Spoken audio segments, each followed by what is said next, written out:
안녕하세요. 부산 해운대 사는 한 청년입니다. 저는 결혼을 생각했던 제 연인, 제 인생에 5년 가까운 세월을 함께했던 소중한 사람인 여자친구를 석 달 전에 잃었어요. 지금도 제가 이 현실을 제대로 받아들이고 있는지, 제 감정 상태가 정상인지를 매 순간 의심하고 있습니다. 이별하기 며칠 전 저희는 주말 내내 함께 있었습니다. 5년 가까이 만난 사이라 몇백일 같은 작은 기념일은 굳이 챙기지 않기로 약속했었죠. 하지만 이번 주말은 꼭 특별해야 했습니다.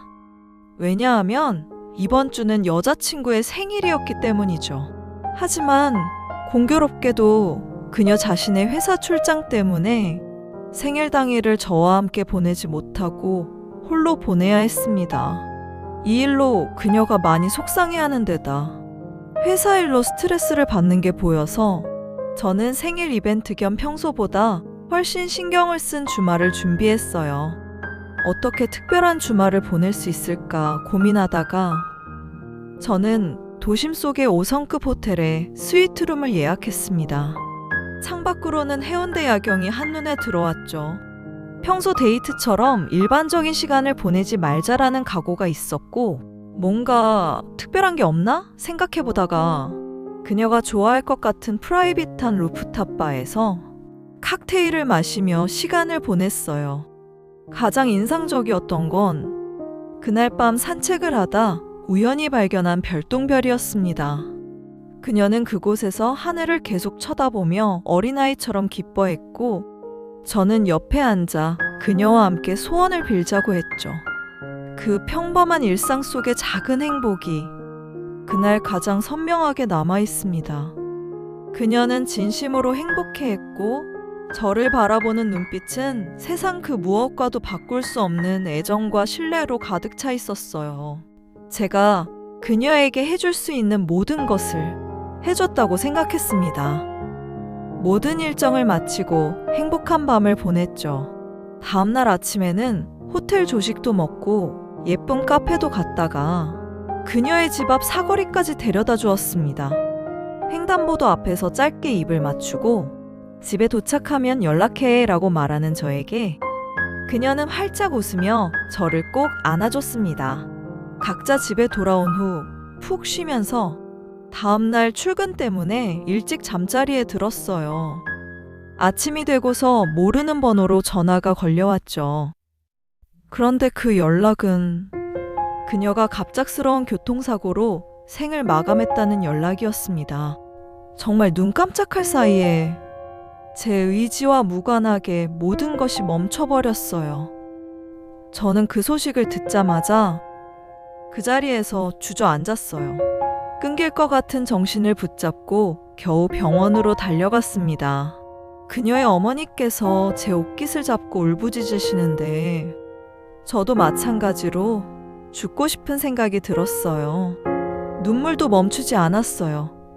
하지만 그녀의 마지막 모습을 봤을 때는 마치 깊은 잠에 든 것처럼 평온해 보여서 저는 그저 손만 잡아줄 수 있는 방법밖에 없었어요. 장례식은 정말 전쟁 같았습니다. 그녀의 부모님은 오열하시느라 아무것도 못하셨고 제가 예비사위로서 모든 것을 책임져야 했습니다. 저는 슬픔을 느낄 시간도 울 겨를도 없었죠. 조문객을 맡고 음식과 절차를 체크하고 상주 역할에 온전히 몰입해야만 했습니다. 사랑하는 사람을 잃은 고통보다 이 상황을 내가 깔끔하게 끝내야 한다는 책임감이 저의 모든 감각을 마비시킨 것 같았어요. 이때부터 제 자신이 이상해진 것 같습니다. 그렇게 꼬박 3일을 뜬 눈으로 보내고 화장터에서 그녀의 육체가 연기처럼 사라지는 순간까지도 저는 이제 눈물 한 방울도 흘리지 않았어요. 옆에서 무너지는 친구들을 보면서도 제 마음속에는 왜 나는 이제 저들처럼 슬퍼하지 못하지? 라는 자책감만 가득했어요.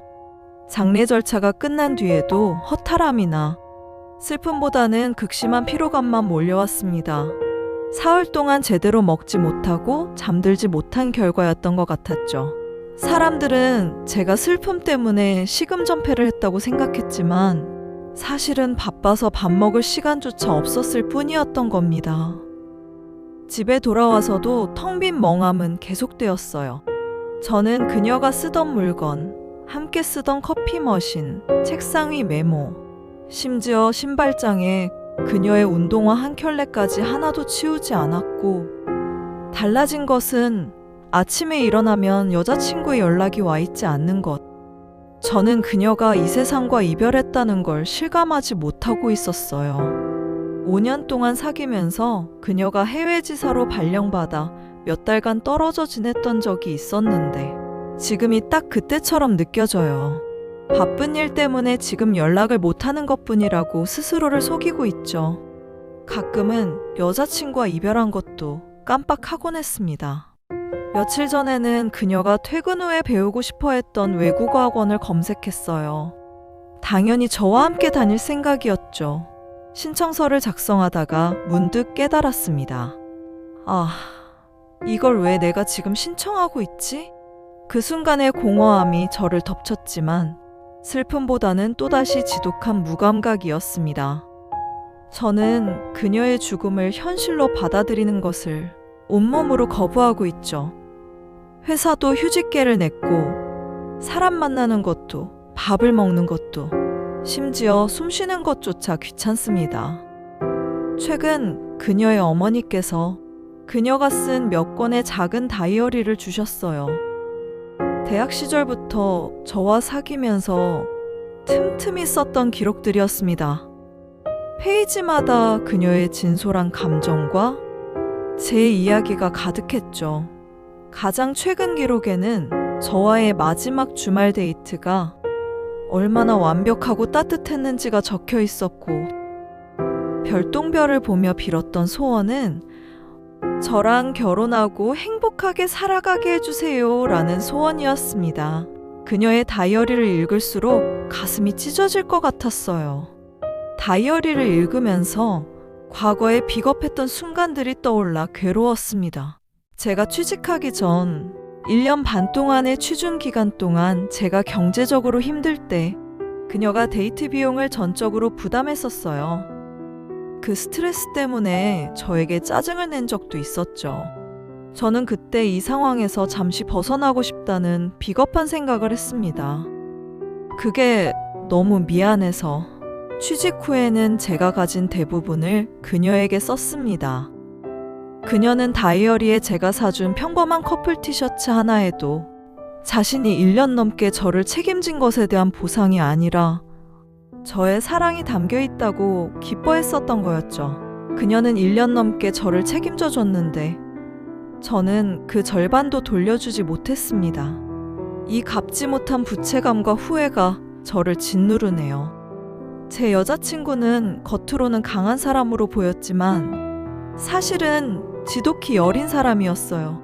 남에게 절대 피해를 안 주려고 스스로를 몰아세웠고 작은 말에도 상처받는 바보였던, 남에게 괜찮다고 말할 때조차 혼자 가슴을 치던 사람이었죠.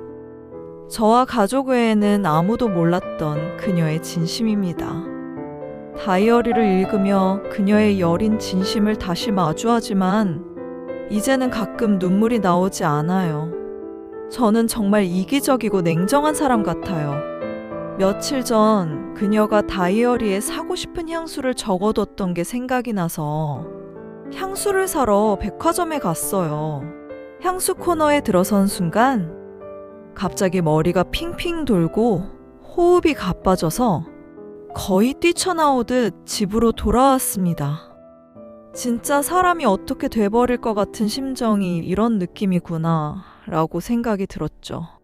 시간이 지나 괜찮아질 때쯤이면 결혼할 사람이 죽었는데 울지 않고 슬픔을 외면하는 저는 제가 정신병이 생긴 건지 의심되네요. 가끔 제가 하는 생각과 행동 다시 한번 생각해봐도 저는 쓰레기인 것 같아요. 저는 제가 지금 어떤 감정인지 모르겠습니다. 제 감정이 잠시 멈춘 건지 아니면 정말로 제가 미쳐버린 건지. 움직이는 것조차 힘들지만 이대로는 안 될 것 같았어요. 병원에 가서 전문가의 도움을 받아야 된다는 생각이 들었죠. 저는 제 가장 소중했던 기억들을 스스로 파괴하고 있는 중인 것 같습니다. 앞으로 어떻게 살아가야 할지, 내가 이 힘듦을 피하지 않고 극복할 수 있을지, 여러분들이 제 상황이라면 어떻게 행동하셨을까요? 사연은 여기까지입니다. 여러분들의 사연을 기반으로 더 생생하고 몰입감 있는 이야기로 각색해 들려드립니다. 많은 제보 부탁드립니다. 감사합니다.